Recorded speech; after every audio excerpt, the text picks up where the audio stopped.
नमस्कार, मी अविनाश जाधव, मनसे ठाणे पालघर जिल्हा अध्यक्ष. मी आज तुमच्यासमोर एक वेगळा विषय घेऊन आलो आणि विषय आहे फ्रॉडचा. काल अधिवेशनामध्ये आपल्याला महाराष्ट्राच्या मुख्यमंत्र्यांनी फ्रॉड विषयी, कशा प्रकारे फ्रॉड होतो, त्याच्या बाबतीत काय हेल्पलाईन सुरू केलेल्या आहेत या बाबतीमध्ये एक अधिवेशनामध्ये भाषण केलं. परंतु आपल्या जवळ, ठाण्याच्या जवळ असलेल्या डोंबिवलीमध्ये राहणारी ही निधी तिवारी, ही निधीचं वय 19 वर्ष, ही MSCच्या फर्स्ट इयरला आहे. आता गेल्या वर्षी तिचं गेल्या बिर्ला कॉलेजला. आणि या मुलीला हिच्या एका मैत्रिणीने फोन केला आणि तिला सांगितलं की मला तुझ्या बँकेचं अकाउंट खोलायचं, तुझं डॉक्युमेंट्स दे. ती मुलगी बँकेत अकाउंट खोलायचं काम करायचं. तिने सांगितलं मला 1000 रुपये मिळतील. हे सगळं केलं तर तिने तिचे डॉक्युमेंट्स दिले.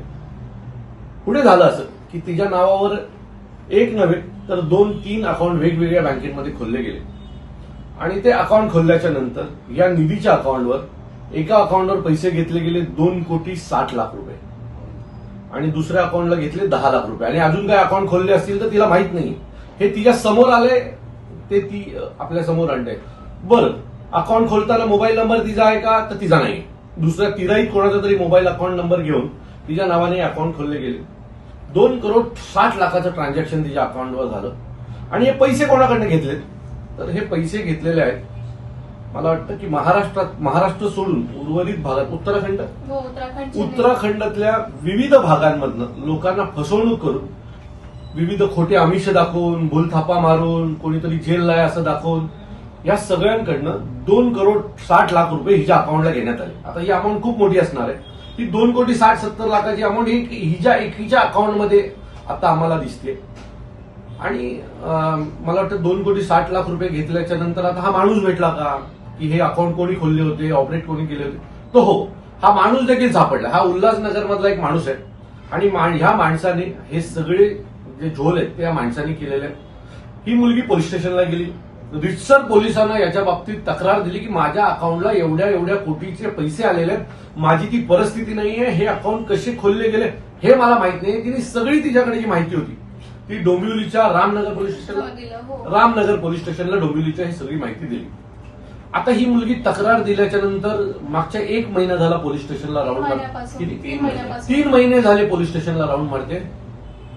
त्या माणसावर कुठल्याच प्रकारची कारवाई होत नाहीये.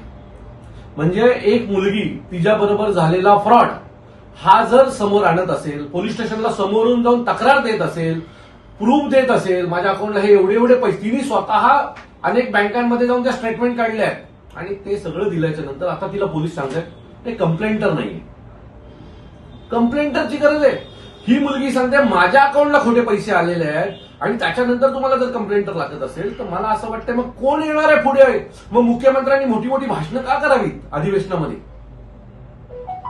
माझं मत आहे या मुलीला न्याय मिळाला पाहिजे.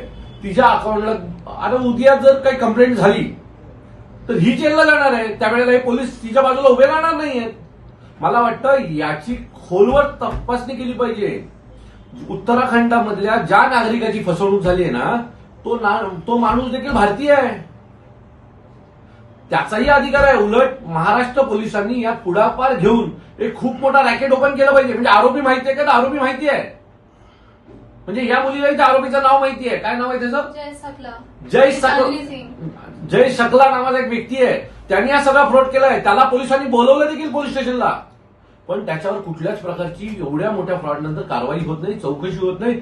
खरं तर हा मॅटर CID वगैरेकडे दिला पाहिजे की एवढे पैसे तुम्ही फ्रॉड करून आणता कसे एका मुलीच्या अकाउंटला 20 वर्षाच्या? अशा कितीतरी मुली असतील, कितीतरी कॉलेजची मुलं असतील त्यांच्या नावाने अकाउंट ओपन केले गेले असतील आणि त्यांच्या नावावर एवढ्या मोठ्या प्रमाणात पैसे घेतले गेले असतील.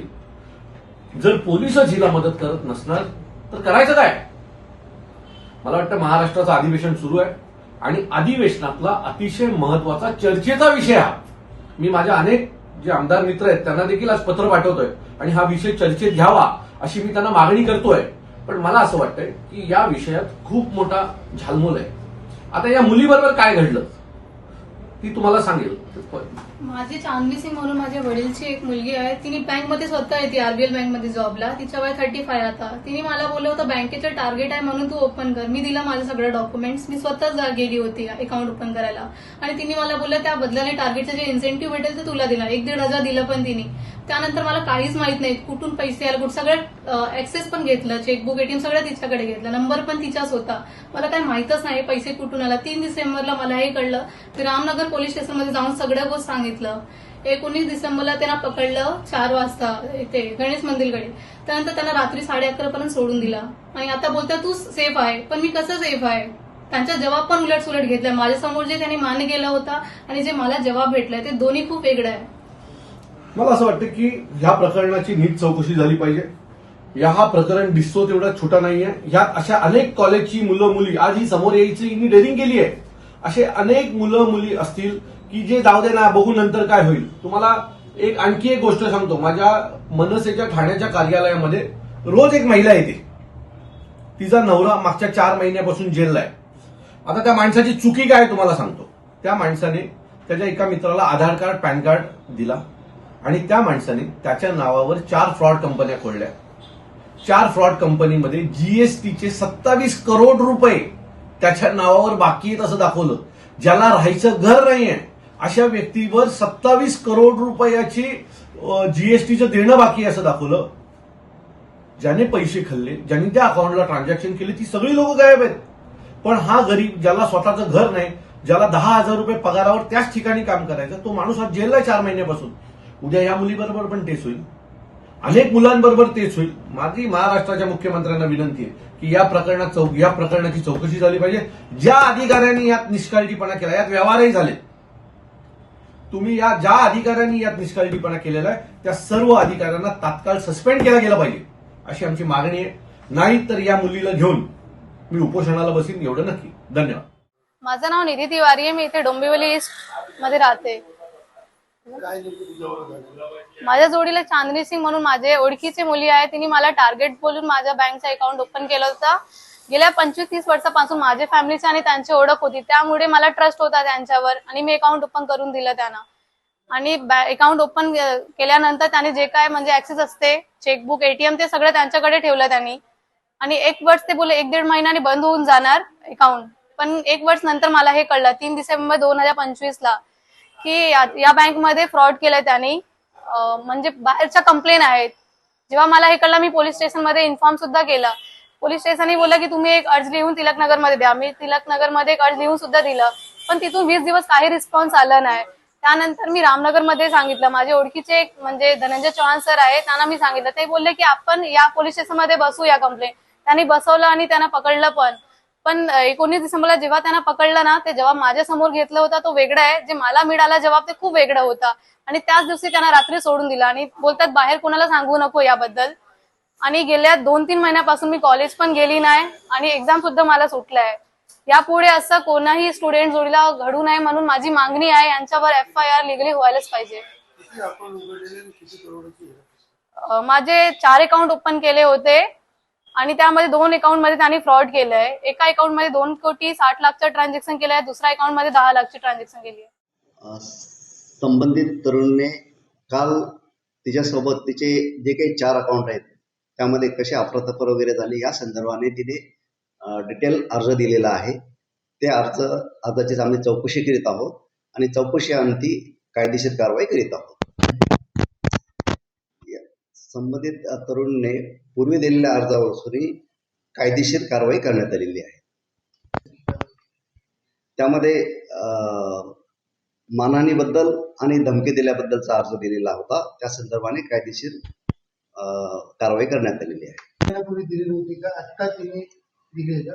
आत्ता डिटेल दिलेली आहे. केव्हा 1-2 वर्षाच्या कालावधीमध्ये अकाउंट वगैरे तिच्या नावावर वगैरे ती सोबत पण एका बँकेमध्ये जाऊन खोललेली आहे. बाकी पण तिच्या मैत्रिणी वगैरे खोललेले आहेत असं त्यांचं म्हणणं आहे. त्या संदर्भाने सविस्तर चौकशी करून कायदेशीर कारवाई करण्याची तजवीज.